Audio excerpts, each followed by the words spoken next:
This week's question is, why do I feel so all alone in my life? I don't have any support. Thank you, Jeff. Thank you, Beth. That's another good question. I love these questions. They make me kind of sit back and analyze some of the things I've constructed. So we'll get right to it. There's more than four. I've got four on the board, but there's more than four. You will find as you do energy work that there's always more than just one cause or one possible root cause. And what I say is I always look for the root of the root of the root of the root, because I'm not interested in addressing symptoms. I'm always interested in getting to the root cause, which you cut that out or eliminate that or repair that. And then all the symptoms in the chain fall away. But the four I've got here today is probably four of the most powerful ones. The first one is an eroded connection to the creator. And every session, I always look for that connection to the creator. Is it there? Is it functioning? Is it open? Is it clear? And what I'm talking about is from here, from the body, mind, feel complex, up that central channel to the creator of all that is. That's a link that should be always be there and always functioning. Sometimes you can get things in here like psychophysical minds installed in the brain, and that stops you from feeling the connection to the creator. That's one energetic cause for an erosion. Other things, there can be energy that gets in this channel that clogs it up. Negative interference, entities, just dark energy in general can do that. Also, not having that connection directly to the creator. It can be connected to something else. That'll cause the problem as well. The other one is central channel issues. And I'm always aware of the central channel. It's a crucial piece of energy. And that's this red line here. And sometimes you can get breaks in that central channel. And when you get a break in that central channel, it stops the flow. It stops that connection. When that happens, you do not feel safe on this planet. And you do not feel like you belong on this planet. And if either one of those exists, or both of those probably exist at the same time, you are not feeling connected to the creator because you don't feel safe in your own skin or safe enough to sit back and feel the connection and listen to that still small voice in the back of your head.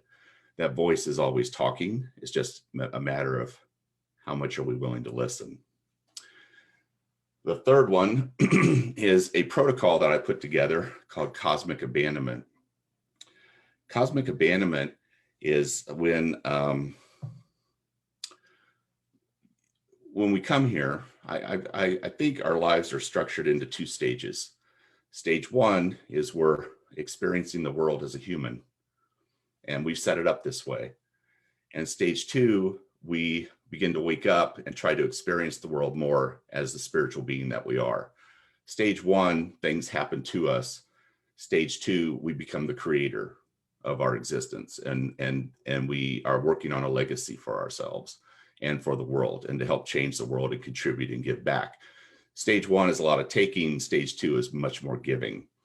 And you'll know what stage you're in based upon the results in your life. But with cosmic abandonment, one of the things we clear in a second session is a mind block, a block to remembering who you are. And when that happens at some level, at the subconscious level, you think something's missing. You can feel it rather than put your finger on it. And it's like you feel at some level like you've been dropped in a foreign place, Earth, and you've been abandoned by your family of origin, which is the creator. And you can feel it, but you can't verbalize it, and you can't put your finger on it. And you just can't, it's not obvious, but that's what it is. Your memory has been taken from you, your memory of who you are, your memory of why you came here and so forth. And you're having this human experience, and the creator's there. The creator's always there, but you just can't feel it, or you can't recognize it. It's not recognizable to you. And so that's why we do the cosmic abandonment protocol. Now, some key pieces in that protocol is, and this is the piece, and it's just to give you an idea of what I do. These are all clearings to address the cosmic abandonment issue. But some of the key pieces of this is revoking all agreements made with any and all beings that do not have your best interest in mind, no matter who these beings were or claimed to be. Okay. And then a co-program to daily revoke all agreements to experience hardships, limitation, bad relationships, health problems, financial problems, family dysfunctions, and anything else in your life that is energy draining. Believe it or not, sometimes we do have those agreements to be in hardship and to be kept down, if you will.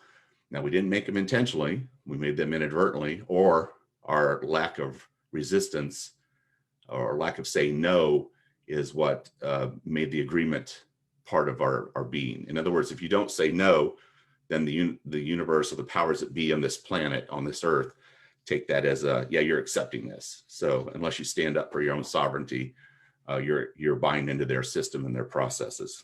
And then another key piece is activating your sovereign being, of being so secure with self that you're not impacted by others. So cosmic abandonment, that's a whole session. And that's a big deal too. And that can lead to feeling alone. You're abandoned, you feel abandoned, and you can't put your finger on why that is. The fourth one is really interesting. And this is happening more and more and more.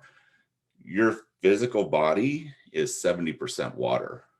And in order to feel the connection to the creator optimally, that water needs to be at 7 hertz.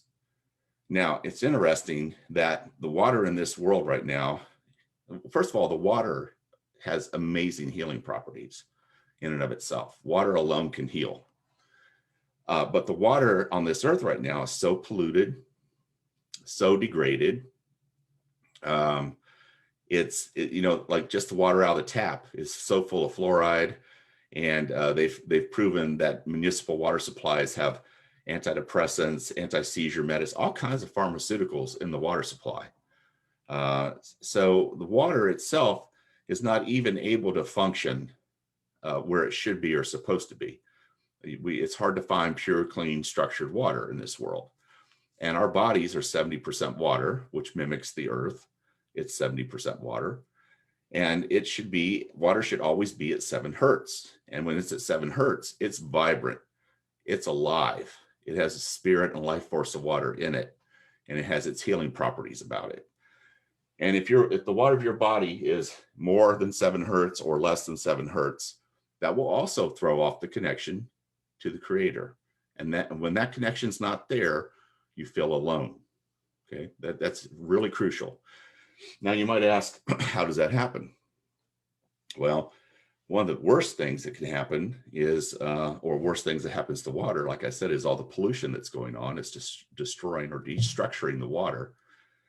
The other thing is that we swim or exist in an environment of pollution, of electromagnetic pollution, routers in our homes, Wi-Fi networks, cellular towers, the new technologies that are being rolled out. All of that stuff changes the hertz of the water. Okay. And then when that changes, you feel less connection. Okay. So that's one of the major reasons for humanity right now.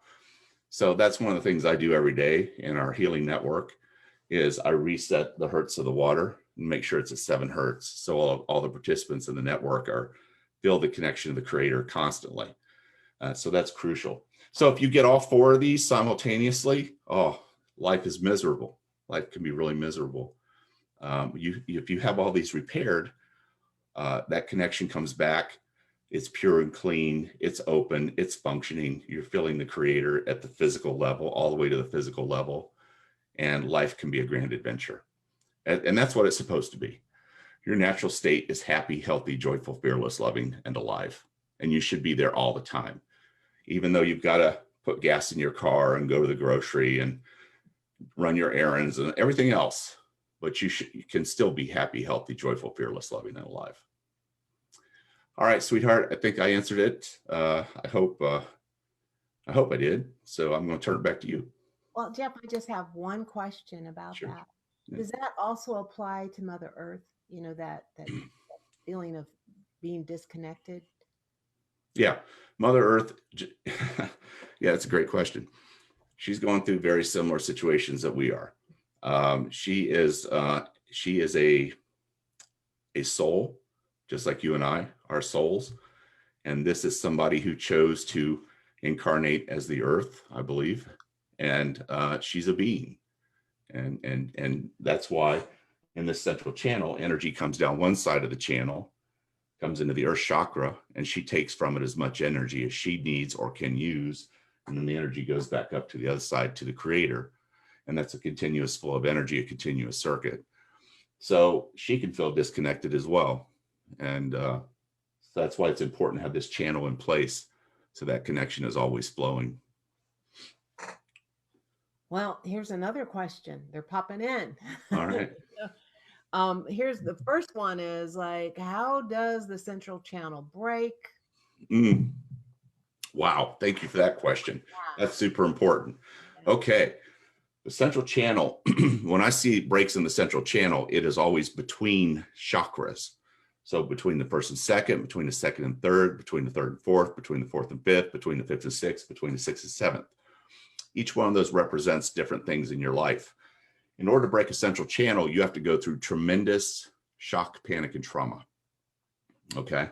So by that, I mean, if I see a break between the first and second chakra, that person typically, typically, not always, they've been either sexually molested as a child, raped, or had some kind of sexual trauma to the point where it shattered or broke that channel.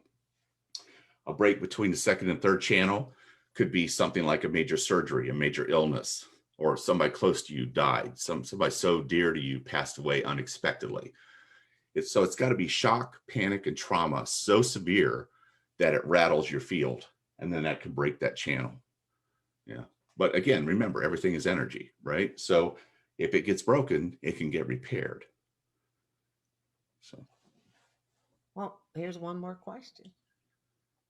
So, how do we put intention into resetting our water?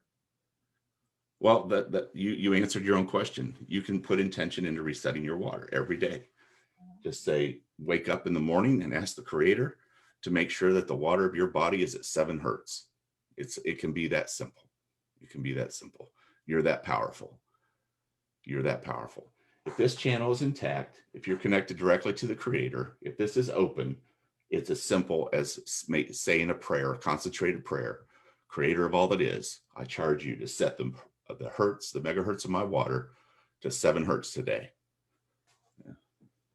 Well, I know that there have been times we have a water filter that, you know, I've seen you put love, happy, healthy, joyful, fearless, love. It is all intention.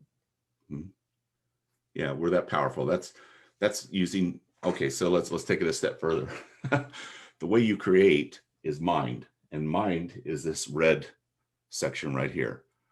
Mind is a body. There's the causal body, the mind, then you get more physical as you get down into here, right? Right. Mind is the way you move energy into matter. And if this field is intact, you can create. It's when something is broken in here, something there goes wrong, that the mind then doesn't function properly, the communication doesn't get to the Creator and so forth. So you came into this world as a powerful creator, and then you were attacked, assaulted, aggressed against your whole life, and pieces were shattered and broken, and then things get out of balance, and then you get used to not creating, and then you get used to being at the effect of the world. Switch that, take it 180 degrees away from that, and start creating, start actively creating. And concentrated prayer to the Creator is one of those ways of doing it. And I would like to thank each and every one of you for being a part of this. And if you would like to join our email list, we'll put the link right below. Love and blessings. Have a wonderful week.